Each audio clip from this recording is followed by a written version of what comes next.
Good afternoon भाई लोग, good afternoon. सभी लोग जल्दी से जुड़ जाओ और शुरू करते हैं अपना एटीएम का सेशन। और जैसे कि सबको मालूम है कि थर्सडे को तुम्हारा टेस्ट हुआ है और उस टेस्ट का डिस्कशन करना है।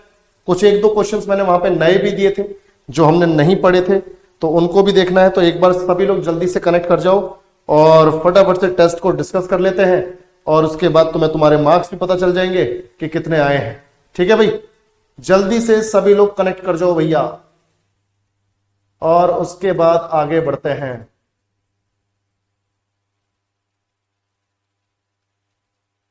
Good afternoon Triparna, good afternoon.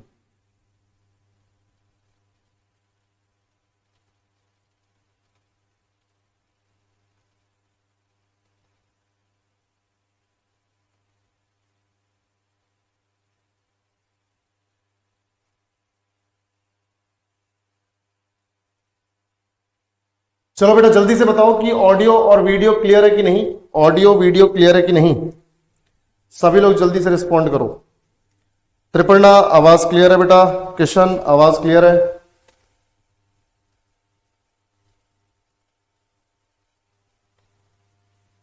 चलो शुरू करते हैं हम लोग फिर।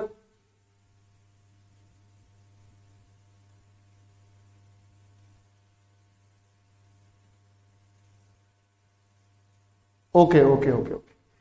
तो जैसे कि हम टेस्ट में ये क्वेश्चंस दे चुके हैं और आधे से ज्यादा को तो हमने क्लास में भी क्लियर किया है, तो सेशन को शुरू करूं उससे पहले आप सबको बता देना चाहूंगा, जो भी बच्चे हमारे एटीएम में जुड़ रहे हैं बिना थ्योरी क्लियर किए, बेटा मुसीबत में फंस जाओगे।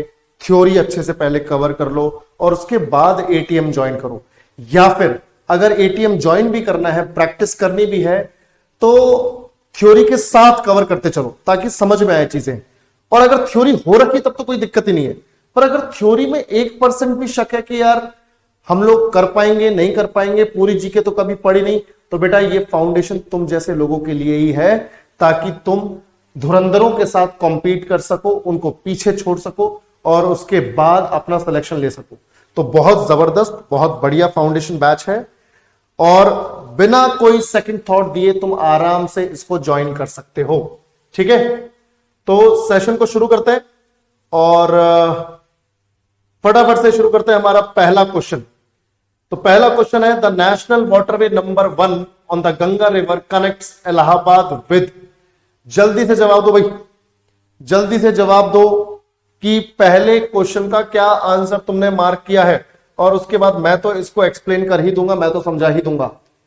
बिल्कुल हल्दिया, आंसर होगा डी हल्दिया। और क्योंकि मैंने एक्सप्लेन भी किया था कि भाई जैसे ये गंगा रिवर है, ये गंगा रिवर है, देव प्रयाग से शुरू हो जाती है, उससे पहले तो गंगोत्री से भागीरथी, सतोपन से अलकनंदा, देव प्रयाग से शुरू हो जाती है गंगा और इस तरीके से आगे बढ़ती है आगे, और उत्तर प्रदेश में कन्नौज, कानपुर, प्रयागराज होते हुए वाराणसी होते हुए फिर यूपी बिहार के बॉर्डर पर फिर पटना, फिर भागलपुर, झारखंड, वेस्ट बंगाल में फरक्का, और उसके बाद हुगली नदी के फॉर्म में सुंदरवन डेल्टा बनाती है बंगाल की खाड़ी में गिरने से पहले, और यहां पर फिर बसा हुआ है कोलकाता। ठीक है, यहां पर बसा हुआ है कोलकाता, और कोलकाता के नीचे यहां पे हुगली नदी के किनारे है हल्दिया। तो मैंने तुम्हें पहले ही बताया था कि नेशनल वाटरवे 1, राष्ट्रीय जलमार्ग 1 यानी इनलैंड वाटरवे 1 इलाहाबाद से शुरू होता है, यानी प्रयागराज से शुरू होता है और ये जाता है हल्दिया तक। तो प्रयागराज से हल्दिया 1620 किलोमीटर गंगा नदी के ऊपर, ये है हमारा नेशनल वाटरवे 1 जो हम ऑलरेडी डिस्कस कर चुके थे। बस मैं तुम्हें टेस्ट के यहां पे आंसर्स डिस्कस करते हुए चीजें बता रहा हूं। तो ये नेशनल वाटरवे 1 है, इनफैक्ट लॉन्गेस्ट नेशनल वाटरवे है अभी तक का। हमारे इंडिया में जो लॉन्गेस्ट नेशनल वाटरवे है वो है नेशनल वाटरवे 1, 1620 किलोमीटर की लंबाई के साथ। चलो बेटा आगे बढ़ते हैं। चलो बहुत बढ़िया। अब देखो हमारे पास नेक्स्ट क्वेश्चन है, the Jawaharlal Nehru port is situated in which of the following cities? जल्दी से बताओ और उसके बाद इसका आंसर डिस्कस करते हैं। जल्दी जल्दी से बताओ बेटा। आज लग रहा है कोई टेक्निकल ग्लिच आया है कि बच्चे आज दिख नहीं रहे हैं, कम दिख रहे हैं बिल्कुल ही। एटीएम में ऐसा होता नहीं है, कभी हुआ नहीं, आज कुछ गड़बड़ लग रही है भाई। चलो बिल्कुल, नवी मुंबई, नवी मुंबई। मैंने बताया था तुम लोगों को कि भाई जैसे महाराष्ट्र में 2 मेजर पोर्ट्स हैं, 2 प्रमुख बंदरगाह हैं।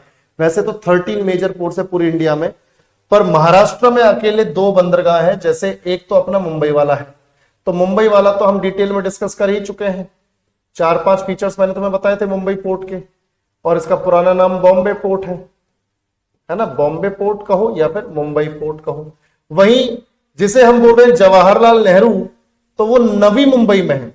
मुंबई पोर्ट तो मुंबई में ही है, नवी मुंबई में है जवाहरलाल नेहरू पोर्ट। जवाहरलाल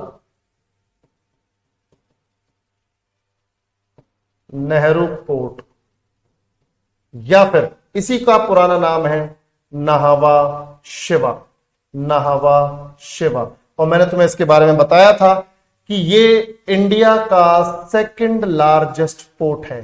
भारत का मुंबई पोर्ट के बाद 2nd लार्जेस्ट पोर्ट, दूसरे नंबर का सबसे बड़ा पोर्ट है India 2nd largest port.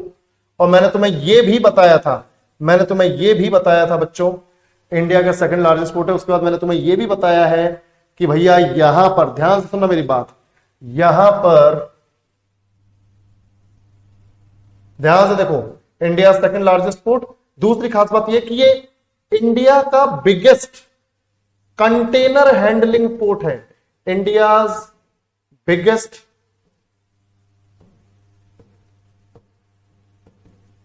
Container handling port.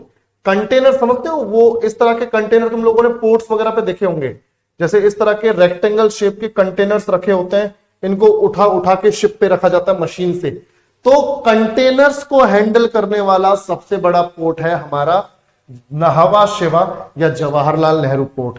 ये खास बात है बच्चों, ये खास बात है। समझ में आया कि नहीं? चलो, तो बिगेस्ट कंटेनर हैंडलिंग पोर्ट और इंडिया का 2nd लार्जेस्ट पोर्ट है जवाहरलाल नेहरू पोर्ट।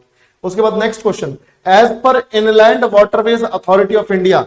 मैंने तुम्हें बताया था IWAI बोलते हैं इसे शॉर्ट में, inland Waterways Authority of India. Inland Waterways Authority of India. What is the approximate total length of navigable and waterways of India? भारतीय अंतरदेशीय जलमार्ग प्राधिकरण के अनुसार भारत में नौगम्य और जलमार्गों की कुल लंबाई लगभग कितनी है? और मैंने तुम्हें जवाब दिया था, और मैंने तुम्हें पहले भी बताया था 20,275। ये अपडेटेड डेटा है इंटरनेट पे। आज भी आपको कहीं कहीं पे 14,500 किलोमीटर दिखेगा, पर ये गलत फैक्ट है, अपडेटेड डेटा है डी वाला। तो तुम्हें पता होना चाहिए कि IWAI के अनुसार हमारा टोटल लेंथ वाटरवेज की 20,275 किलोमीटर है, 20,275 किलोमीटर। और मैंने तुम्हें बताया था IWAI का काम है हमारे नेशनल वाटरवेज को बनाना, यानी डेवलप करना, उनको मैनेज करना, यानी उनका प्रबंधन करना, उनको मैनेज करना। ठीक है, तो नेशनल वाटरवेज को बनाना, मैनेज करना IWAI का काम है। और मैंने तुम्हें बताया था IWAI को स्थापित किया गया था 1986 में, और इसका हेडक्वार्टर भी मैंने तुम्हें बताया था कि हेडक्वार्टर उत्तर प्रदेश के नोएडा में, नोएडा सेक्टर 1 में है, उत्तर प्रदेश में। तो सेक्टर 1 नोएडा उत्तर प्रदेश हेडक्वार्टर है इसका, 1986 में बना है। ठीक है भाई, तो ये हो गया हमारा नेशनल वाटरवेज की लंबाई। ठीक है, और आज के टाइम में total number of national waterways कितने हैं भैया? कितने राष्ट्रीय जलमार्ग हैं? टोटल नेशनल वाटरवेज है अपने पास 111। और ये भी मैं तुम्हें बता दूं कि ये नंबर किसके हैं? As per national waterways act, राष्ट्रीय जलमार्ग अधिनियम 2016 के अकॉर्डिंग, 2016 में ये एक्ट आया था, उसके अकॉर्डिंग हमारे पास 111 नेशनल वाटरवेज हैं, जिनमें 5 तो पुराने हैं, 5 तो ओल्ड हैं, 106 जो हैं वो नए हैं। ठीक है, चलो। तो 1947 से लेकर 2016 तक हमारे पास 5 थे, और 2016 के बाद 106 और नए डिक्लेयर हुए, उन पे काम चल रहा है, कुछ बन गए, कुछ काम चल रहा है। तो इस तरीके से आज के टाइम में 111 है और उनकी लंबाई 20,275 है। चलो next question, India's only naval aviation museum is located in which state? मैंने तुम्हें यह भी बताया था, मैंने तुम्हें इसका भी जवाब दिया था, जल्दी बताओ, सभी लोग जल्दी से जवाब दो भैया। बिल्कुल, इसका जवाब देखो, India's only naval aviation museum, India's only naval aviation museum. मैं आपको बताता हूं, ध्यान से सुनो मेरी बात।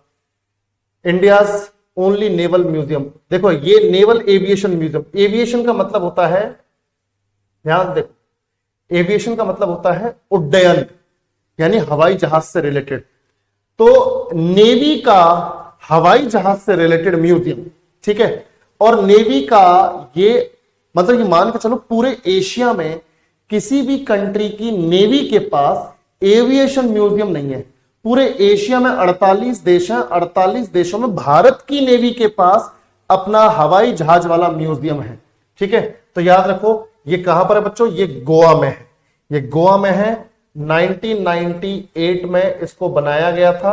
और अब तुम बोलोगे सर इस म्यूजियम में रखा क्या है, तो बेटा ऑब्वियस सी बात है कि इंडियन नेवी के पास हिस्ट्री में जो जो एयरक्राफ्ट, जो जो हवाई जहाज रहे हैं, उनको इस म्यूजियम में डिस्प्ले किया जाता है, दिखाया जाता है। ठीक है, तो याद रखना इंडियन नेवी की हिस्ट्री में, इंडियन नेवी के इतिहास में जो जो एयरक्राफ्ट इंडियन नेवी द्वारा यूज किए गए हैं उनको यहां पर दिखाया जाता है। तो इंडियन नेवी के इतिहास में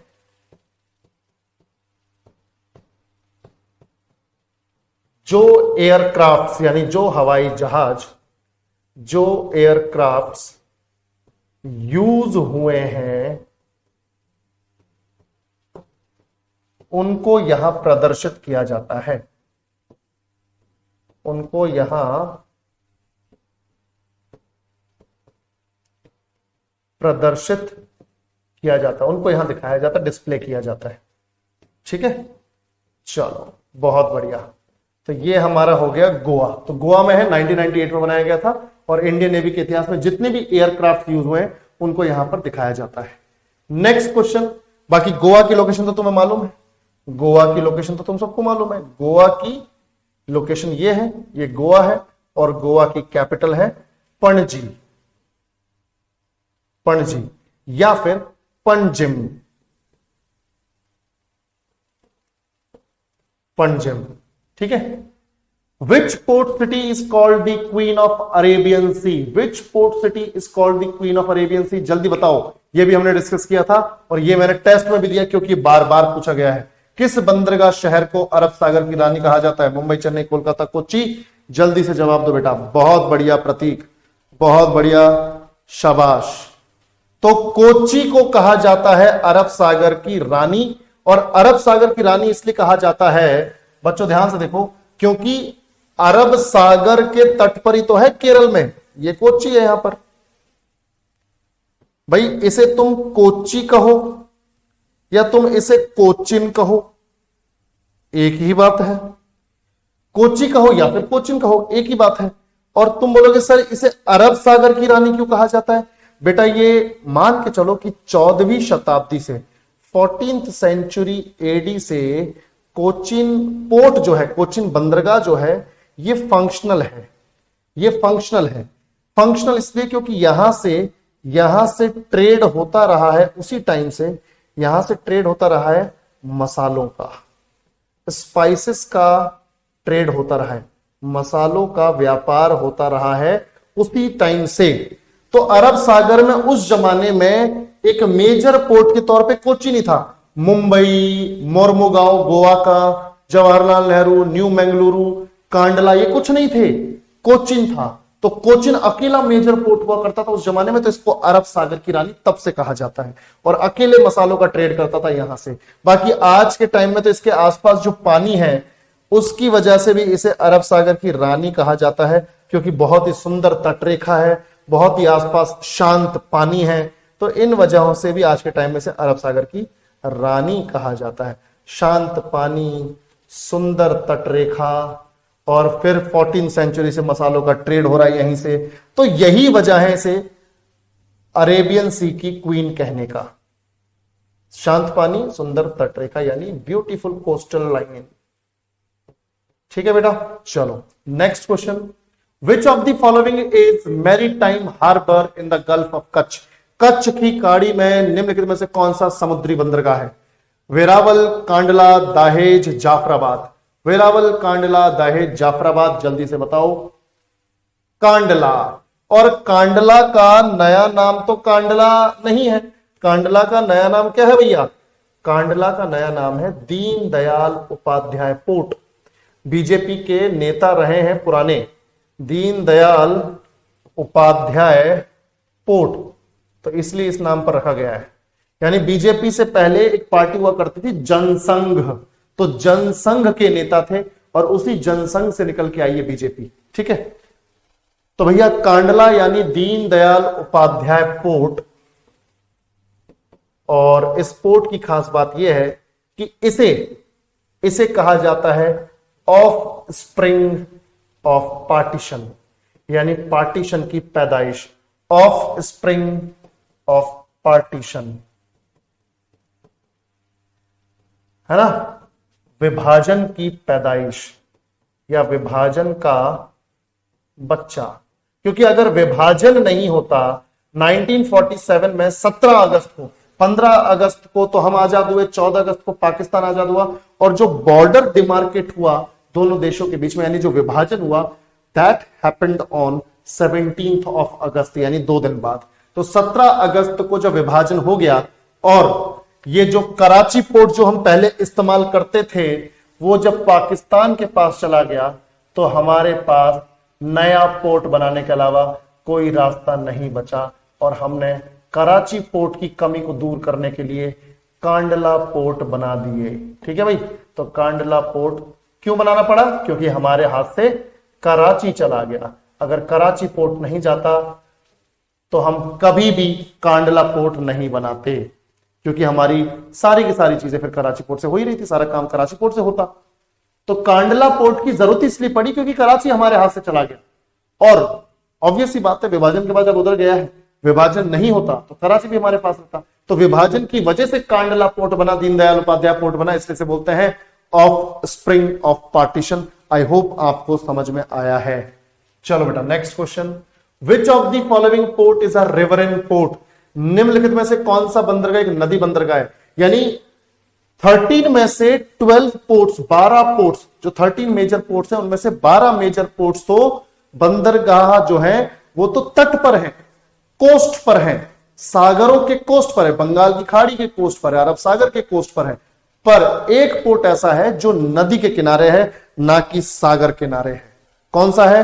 कोलकाता। पर कोलकाता का नया नाम क्या है बेटा? जल्दी बताओ। हाँ, वेरी गुड, गायत्री ने कोलकाता बोला, त्रिपर्णा ने नया नाम बता दिया, बहुत बढ़िया। Doctor Shyama Prasad Mukherjee port. तो भैया आंसर होगा कोलकाता पोर्ट। और मैंने तुम्हें पहले ही बताया कि इसका नाम जो है, नया नाम doctor Shyama Prasad Mukherjee port. Doctor Shyama Prasad Mukherjee port. ठीक है, अब एक चीज अपने दिमाग में बिठा लो कि ये हुगली नदी के किनारे है। कौन सी नदी के किनारे? हुगली नदी के किनारे। और हुगली नदी का मतलब क्या है? गंगा नदी के किनारे। हुगली नदी गंगा ही तो है भाई। कोलकाता यानी कि वेस्ट बंगाल में गंगा रिवर को हुगली नदी बोलते हैं। तो हुगली नदी के किनारे कोलकाता बसा हुआ है, वहीं पर ये कोलकाता पोर्ट है, डॉक्टर श्यामा प्रसाद मुखर्जी पोर्ट है। ठीक है भाई, तो ये है अपनी हुगली रिवर यानी कि गंगा रिवर, देवप्रयाग से आ रही है और इस तरह से कन्नौज, कानपुर, प्रयागराज होते हुए, वाराणसी होते हुए, पटना, भागलपुर होते हुए, झारखंड, फरक्का होते हुए, नीचे कलकत्ता होते हुए, हल्दिया होते सुंदरबन डेल्टा। तो जैसे ही गंगा आती है, जैसे ही गंगा आती है वेस्ट बंगाल में, we call it Hooghly river, Hooghly नदी, हुगली रिवर। और इसी हुगली के किनारे यहां बसा हुआ है कोलकाता। क्या बसा हुआ है बच्चों? कोलकाता। और इसी कोलकाता में है कोलकाता पोर्ट या फिर डॉक्टर श्यामा प्रसाद मुखर्जी पोर्ट। और याद रखना बेटा, ये कोस्ट से, तटीय सीमा से 128 किलोमीटर अंदर है, 128 kilometres away from the coast. ठीक है भैया, चलो बहुत बढ़िया, 128 kilometres away from the coast. अब ध्यान से देखो बेटा, अब ध्यान से देखो, 128 kilometre away from the coast, हमें पता चल गया कोलकाता पोर्ट है। ठीक है, कोलकाता पोर्ट है, 128 kilometre away from the coast है। अब सीन ऐसा है कि यहां से, इस कोलकाता पोर्ट से, क्योंकि बंगाल की मिट्टी जो है काफी उपजाऊ है, काफी फर्टाइल है, तो यहां पर चावल यानी राइस या फिर पैडी भी बोल सकते हो, पैडी यानी चावल, और जूट यहां पर बहुत ज्यादा उगाया जाता है। तो जूट और पैडी को यहां से कोलकाता पोर्ट से एक्सपोर्ट किया जाता है। सो इंडिया का ओनली रिवर इन पोर्ट जो नदी के किनारे, वो है कोलकाता है डॉक्टर श्यामा प्रसाद मुखर्जी पोर्ट, जो 128 किलोमीटर अंदर है और चावल और जूट को एक्सपोर्ट करने के लिए फेमस है। और याद रखना, इसके बर्डन को कम करने के लिए यहां पर हल्दिया पोर्ट भी बनाया गया है। ठीक है, कौन सा पोर्ट बनाया गया है? हल्दिया पोर्ट।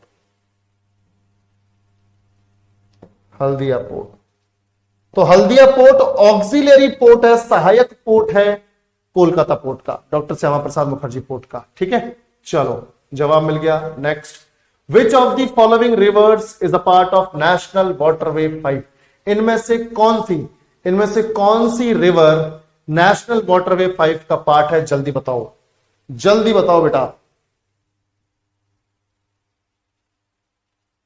ब्राह्मणी, वेरी गुड। ब्राह्मणी हमने पढ़ा है, तुम्हें अच्छे से मालूम है, हमने ब्राह्मणी को पढ़ा है अच्छे से। और ये देखो ध्यान से, मैंने तुम्हें बताया था उस टाइम पर कि ये इस तरह से ब्राह्मणी नदी निकलती है। ठीक है, इस तरीके से निकलती है, महानदी के पैरेलल ये ब्राह्मणी नदी है। और ब्राह्मणी नदी के किनारे बसा हुआ है तलचर। क्या बसा हुआ है? तलचर, TALCHER, तलचर।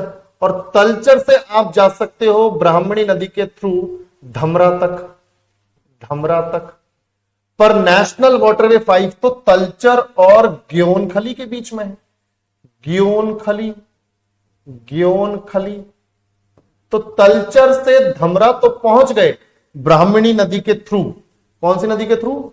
ब्राह्मणी नदी के थ्रू तलचर से धमरा तो पहुंच गए। अब धमरा से ग्योनखली कैसे जाना है? क्योंकि हम तो नेशनल वाटरवेज, इनलैंड वाटरवेज यानी जमीन पर जो वाटरवेज बने वो पढ़ रहे हैं। तो ये मत बोलना कि सब समुद्र के रास्ते, समुद्र पे चले जाओगे, समुद्र के रास्ते जाओगे तो वो इनलैंड वाटरवेज कहा ही नहीं जाएगा। तो हमने यहां पर एक कैनाल बनाई हुई है, बताओ कौन सी कैनाल बनाई? Very good, east coast canal, बहुत बढ़िया। तो धमरा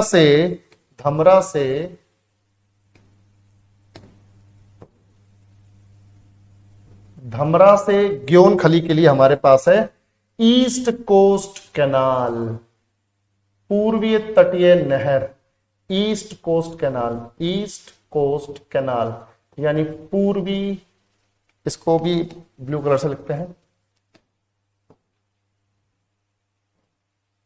पूर्वी तटीय नहर, ईस्ट कोस्ट कैनाल।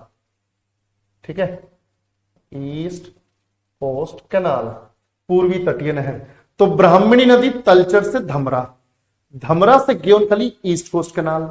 और मैंने तुम्हें बताया था कि इसकी लंबाई कितनी है इस नेशनल वाटरवे की? जल्दी से लंबाई बताओ जल्दी से। मैंने बताया था 1620 मैंने बताया था नेशनल वाटरवे 1 का, 891 बताया था नेशनल वाटरवे 2 का, 3 का तुम सबको मालूम है सबसे छोटा था। ठीक है, 205 किलोमीटर। उसके बाद 4 का मैंने बताया था 1095 किलोमीटर। 5 का बताओ 623 किलोमीटर। 623 किलोमीटर्स। ये है नेशनल वाटरवे 5। उम्मीद है कि आपको समझ में आया होगा। तो यहां पर कौन सी रिवर है? ब्राह्मणी रिवर। ठीक है, चलो बहुत बढ़िया, आगे बढ़ते हैं। Which of the following national waterway runs along the Coromandel coast and also through part of Krishna and Godavari river in South India? तो कौन से नेशनल वाटरवे की बात हो रही है? कौन से राष्ट्रीय जलमार्ग की बात हो रही है? बिल्कुल, नेशनल वाटरवे 3।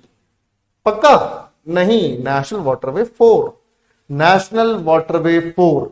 तो बिल्कुल नेशनल वाटरवे 4 को अगर हम मार्क भी करें तो मैंने तुम्हें एंड पॉइंट्स बताए थे कि भैया पुडुचेरी से लेकर, पुडुचेरी यूनियन टेरिटरी है हमारी तमिलनाडु के अंदर, तो पुडुचेरी से लेकर यहां आंध्र प्रदेश में एक जगह है काकीनाडा।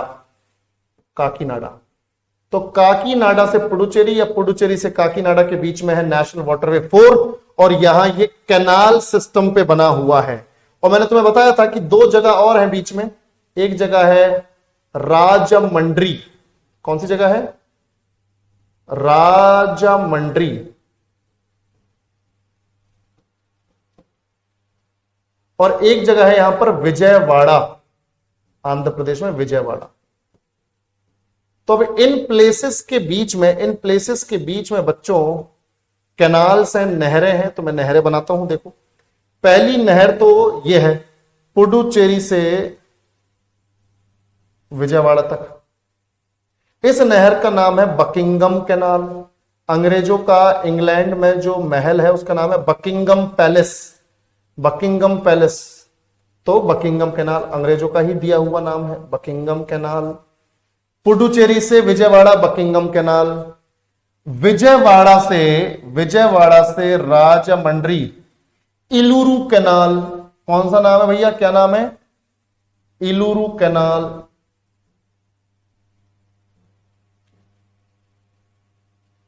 इलूरू कैनाल। तो बकिंगम, पुडुचेरी से विजयवाड़ा बकिंगम, विजयवाड़ा से राजमंड्री इलूरू, और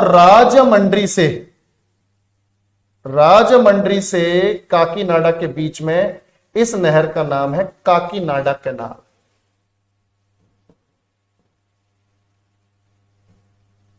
काकीनाडा कैनाल, काकीनाडा कैनाल। तो बकिंगम, इलूरू, काकीनाडा। क्लियर है बच्चों? बकिंगम, इलूरू, काकीनाडा। समझ में आ गया भैया? तो ये 3 कैनाल्स, और बाकी 2 नदियां भी हैं। 2 नदियां भी हैं। तो यहां से तुम सब जानते हो नासिक से निकलती है हमारी गोदावरी रिवर, इस तरीके से महाराष्ट्र, तेलंगाना, छत्तीसगढ़ के साइड से, और फिर आंध्र प्रदेश में ये देखो राजमंड्री पर क्रॉस करती है गोदावरी और अपना डेल्टा बनाती है। तो यानी गोदावरी का भी रोल है। तो गोदावरी हो गई, गोदावरी राजमंड्री पर क्रॉस करती है, और फिर कृष्णा महाबलेश्वर से निकलती है और इस तरीके से महाराष्ट्र, कर्नाटक, फिर तेलंगाना, और फिर इस तरह से विजयवाड़ा होते हुए ये कृष्णा नदी आ गई। तो विजयवाड़ा पे तो कृष्णा नदी क्रॉस कर रही है ना, और राजमंड्री पर गोदावरी क्रॉस कर रही है। यानी 3 नहर, बकिंगम, इलूरू और काकीनाडा, और गोदावरी और कृष्णा, यानी 3 नहर और 2 नदियां बनाती है नेशनल वाटरवे 5। नेशनल वाटरवे 5, और बेटा याद रखना नेशनल वाटरवे 5 की लंबाई है 1095 किलोमीटर, 1095 किलोमीटर्स। ठीक है, चलो डिटेल में डिस्कस कर लिया हम लोगों ने यहां पर। बिल्कुल, चलो आगे देखो। तो इनमें से कौन सा district is the smallest district in Tamil Nadu in terms of area? और एरिया कितना है? 1672 पर स्क्वायर किलोमीटर, यानी कि 1672 किलोमीटर स्क्वायर एरिया है, 1672 किलोमीटर स्क्वायर है। तो तमिलनाडु का सबसे छोटा जिला है क्षेत्रफल के हिसाब से। तो मैं एक चीज मैं बता दूं, तमिलनाडु का सबसे छोटा जिला, स्मॉलेस्ट डिस्ट्रिक्ट, अगर तुम देखोगे आज के टाइम में, स्मॉलेस्ट डिस्ट्रिक्ट आज के टाइम में एक्चुअल में चेन्नई है। क्या है बच्चों? Chennai. 175 kilometre square, 175 kilometre square, 175 kilometre square smallest ये है। अब तुम बोलोगे सर फिर इन्होंने यहां क्यों दे दिया, यहां तो चेन्नई है ही नहीं। बेटा तुम्हें इनमें से पूछा है, इन चार में स्मॉलेस्ट कौन सा है। उन्होंने ओवरऑल स्मॉलेस्ट नहीं पूछा, वो बोल रहे हैं कि भाई हमने चार ऑप्शन दिए हैं, इनमें से बताओ कौन सा स्मॉलेस्ट है। तो इनमें से स्मॉलेस्ट कन्याकुमारी। कौन सा बच्चों? कन्याकुमारी 1672 किलोमीटर स्क्वायर या स्क्वायर किलोमीटर। इन चारों में ये सबसे छोटा है, आपको इन चारों में से बताना है, ठीक है। बाकी लार्जेस्ट कौन सा है ये तुम्हारा होमवर्क है। लार्जेस्ट डिस्ट्रिक्ट कौन सा है तमिलनाडु का, मैं हिंट दे देता हूं तुम्हें, हिंट दे देता हूं, उस डिस्ट्रिक्ट का नाम बी से शुरू होता है, ये पता करके आना, ठीक है। तो लार्जेस्ट डिस्ट्रिक्ट कौन सा है तमिलनाडु का ये पता करके आओगे, हिंट दे दिया वी से है, और स्मॉलेस्ट डिस्ट्रिक्ट है चेन्नई, पर इन चार में सबसे छोटा है कौन सा? कन्याकुमारी, ठीक है बेटा। तो ये हमारा हो गया यहां पर। तो याद रखना कन्याकुमारी डिस्ट्रिक्ट यहां पर है बेटा, ये है कन्याकुमारी डिस्ट्रिक्ट। और कन्याकुमारी वैसे भी तुम जानते हो हमारी मुख्य भूमि, यानी अगर आइलैंड्स को हटा दें तो हमारी मुख्य भूमि का दक्षिणतम बिंदु है, southern most point of mainland India Kanyakumari. इसको ऐसे भी लिख सकते हो ना, सदर्न मोस्ट यानी दक्षिणतम बिंदु हमारी मुख्य भूमि का southern most point of mainland India.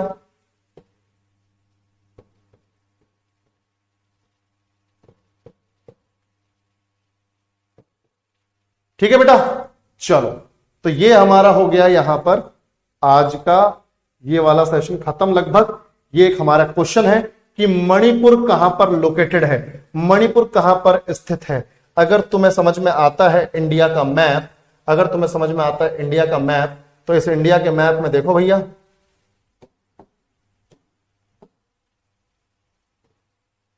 है ना भाई, कहां पर है? नॉर्थ ईस्ट में। ये नॉर्थ, ये साउथ, ये वेस्ट, ये ईस्ट, तो नॉर्थ ईस्ट में है, नॉर्थ ईस्ट में है। उत्तर पूर्व में है मणिपुर, इंडिया के उत्तर पूर्व में है मणिपुर, ये है मणिपुर। और मणिपुर की राजधानी इंफाल है, मणिपुर की राजधानी इंफाल है। तो ये भारत के उत्तर पूर्व में है, भारत के उत्तर पूर्व यानी नॉर्थ ईस्ट में है। तो नॉर्थ ईस्ट सही आंसर हुआ, नॉर्थ ईस्ट। कैपिटल है मणिपुर की इंफाल, कैपिटल सिटी क्या है बच्चों? इंफाल।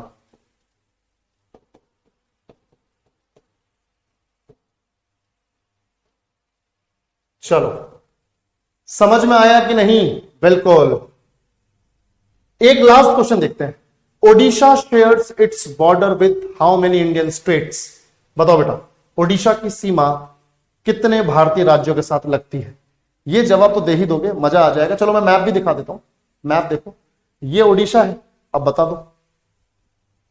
बिल्कुल बिल्कुल प्रतीक, गायत्री, बहुत बढ़िया।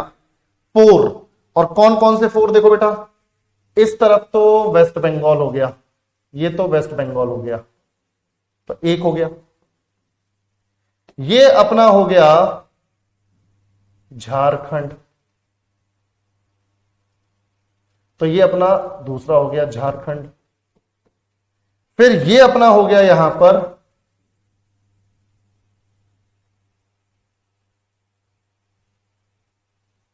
ये हो गया अपना छत्तीसगढ़, ये क्या हो गया? छत्तीसगढ़ तीसरे नंबर पे। और चौथे पे यहां पर देखो ओडिशा, ये आंध्र प्रदेश है। ये क्या है बच्चों? आंध्र प्रदेश, चौथे नंबर पर आंध्र प्रदेश। तो 4 हो गए, 4 स्टेट्स के साथ ओडिशा अपना बॉर्डर शेयर करता है। तो आंसर तुम्हारा बिल्कुल ठीक है, वेरी गुड। ठीक है भैया, चलो तो इस तरीके से हमारा आज का सेशन टेस्ट का डिस्कशन खत्म होता है। और अगेन मैं फिर से याद दिलाना चाहूंगा, टाइम रहते हुए, चीजें बर्डन ना बनाते हुए, जो भी बच्चे एटीएम में हैं और जिनके थ्योरी क्लियर नहीं है, आप लोगों से रिक्वेस्ट है आपके भविष्य के लिए कि थ्योरी अगर क्लियर नहीं है, 1% भी शक है, फटाफट से इसे ज्वाइन करो और बढ़िया तैयारी करो, सिलेक्शन वाली तैयारी करो। ठीक है, ऐसी कचरा तैयारी करने का कोई मतलब नहीं है। और अगर थ्योरी क्लियर है तो तुम एटीएम में हो, सही जगह पर हो। आज के सेशन को यहीं खत्म करते हैं। Thank you so much, take care, bye bye. अब एंजॉय करो अपने दिन को। ठीक है, कल मिलते हैं। चलो बेटा बाय।